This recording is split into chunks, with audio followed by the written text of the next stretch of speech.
นะครับวันนี้จะมาบอกวิธีการเล่น FPV Free Rider ในคอมแบบไร้สายนะครับโดยใช้วิทยุไฟสกาย FF FS i6X ครับก่อนอื่นเราเปิดขึ้นมาครับเราเข้าไปที่ System แล้วก็เลือกที่ RX Setup แล้วก็ไปที่ Output Mode เลือกเป็น ppm นะครับโอเคครับการเซตรีโมทก็มีเท่านี้ครับ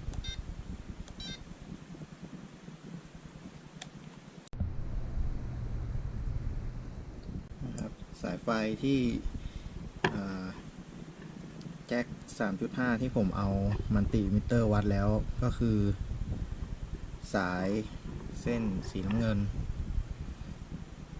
คือหัวบนสุดของแจ็ค 3.5 นะครับ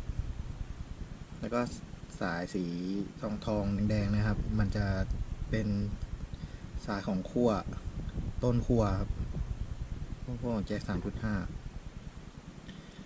อีกการต่อผมก็เอาสายเซอร์โวเก่ามาตัด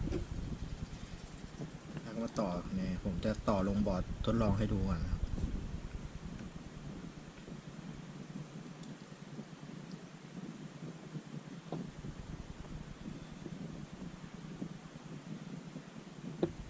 ก็สายเส้นสีเหลืองผมจะต่อเข้าเส้นสัญญาณนะครับ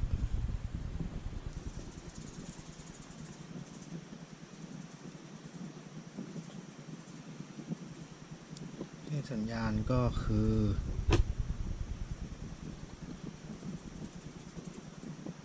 สีน้ำเงินที่ทำการวัดไว้แล้วนะครับ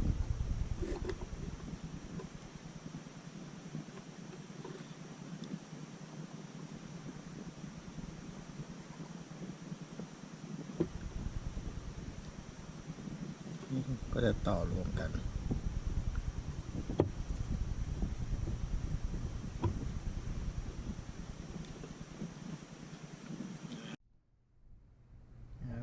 เราต่อสายไฟแจ็ค 3.5 เข้ากับ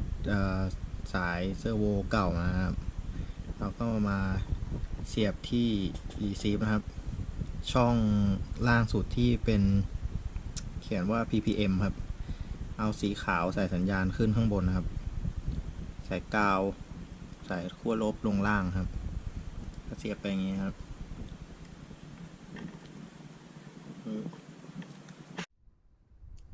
ส่วนไฟ5 โวลต์นะครับเส้นสีแดงกับเส้นสีดำเส้นไหนก็ได้นะครับเส้นสีดำคือไฟลบเส้นสีแดงคือไฟบวกครับที่มาจาก power supply ของคอมพิวเตอร์นะครับอันนี้ผมลองต่อไว้ก่อนนะครับต่อไว้เพื่อเราจะเป็นไปจ่ายไฟให้กับ receiver ครับนี่ก็จะมีบวกลบเราก็ต่อเข้าไปได้เลยครับแล้วก็ที่ receive ที่เราจะเอาไฟ5 โวลต์มาใส่นะครับตรงกลางนี้จะเป็นไฟบวกนะครับอันล่างสุดนี้เป็นไฟลบเราเอาไฟ5 โวลต์มาใส่ที่ช่องไหนก็ได้นะครับแต่ตอนใส่ต้อง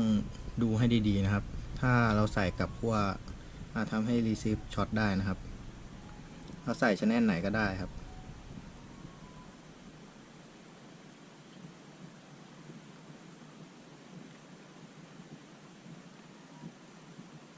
เพื่อเราเสียบไปปุ๊บไฟก็จะติดนะครับอันนี้ผมได้ทำการบายรีซีฟไปแล้วนะครับ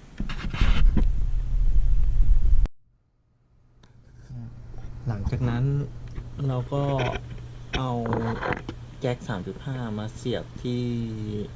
หลังเคสได้เลยครับช่องสีฟ้าแต่ถ้าไม่ได้ก็ลองช่องสีอื่นดูได้ครับลองเสียบดูหลายๆช่องถ้าใช้ช่องไหนได้ก็ช่องนั้นได้เลยครับ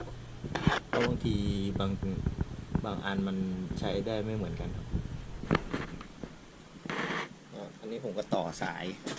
จากช่องสีฟ้ามาแยกไว้ที่ตรงนี้ผมก็มาต่อแจ็ค 3.5 ที่โอ ผมเชื่อมต่อกับ DC ไปแล้วนะครับ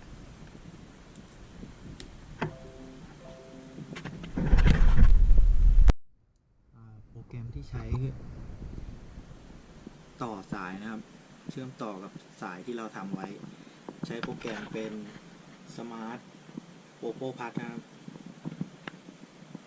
เข้ามาแล้วก็จะเป็นโหลดมาก็จะเป็นหน้าตาแบบนี้แล้วเวลาเซตค่าผมก็ตั้งเป็นออโต้ไว้เลยนะครับถ้าใครไม่ได้ก็ลองเอาออโต้ออกแล้วก็ลองปรับเองดูนะครับนี่ผมเซตเป็นออโต้ก็อันนี้ก็เซตเป็นสแตนดาร์ดไว้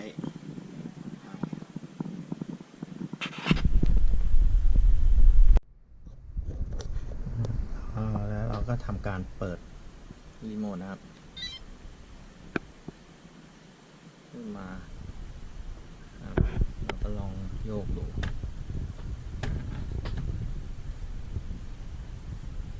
นะครับ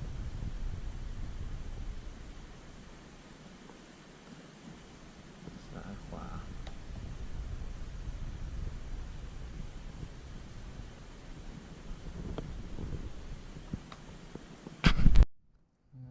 เซตรีโมทกับโปรแกรม Smart Popo Plus แล้วเรียบร้อยแล้วนะครับเราก็เข้ามาที่ FPV FreeRider นะครับตรงนี้ให้เราเลือกเป็น Input USB Controller นะครับแล้วเราก็มา Calibrate เข้ามาที่ Calibrate USB Controller นะครับจากนั้นเขาก็จะมีขึ้นให้เราโยกนะครับตั้งสติ๊กให้อยู่ตรงกลางครับตั้งสติ๊กให้อยู่ตรงกลางให้หมดนะครับแล้วเราก็เลื่อนวิทยุตามที่เขาบอกนะครับเลื่อนเสร็จแล้วเราก็กดโอเคครับก็เลื่อนอันต่อไปแล้วก็กดโอเคแล้วก็เลื่อนเหมือนกันนะแล้วเราก็กดโอเคนี่ก็ดันไปที่สุดกดโอเคครับหลังจากนั้นเราก็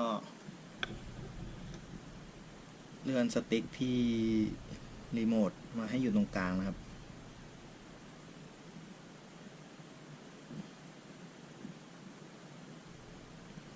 ตรงกลางนี้เราก็ปรับทิมครับ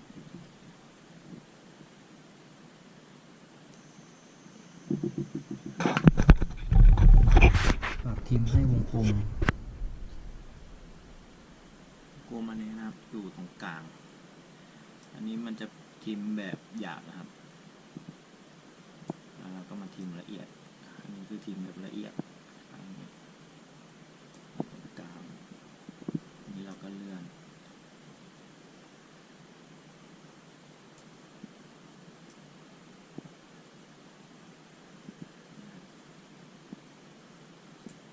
มันอยู่ตรงกลางแล้วเราก็มาเซตอีกข้างหนึ่ง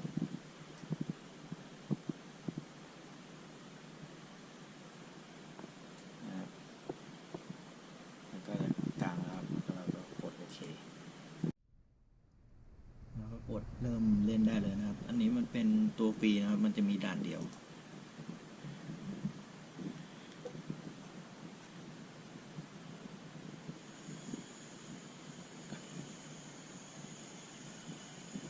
นะครับเราก็กด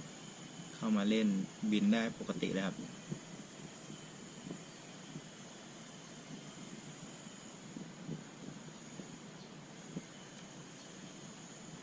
อาจจะยังบินไม่ค่อยคล่องกับรีโมทใหม่อยู่นะครับ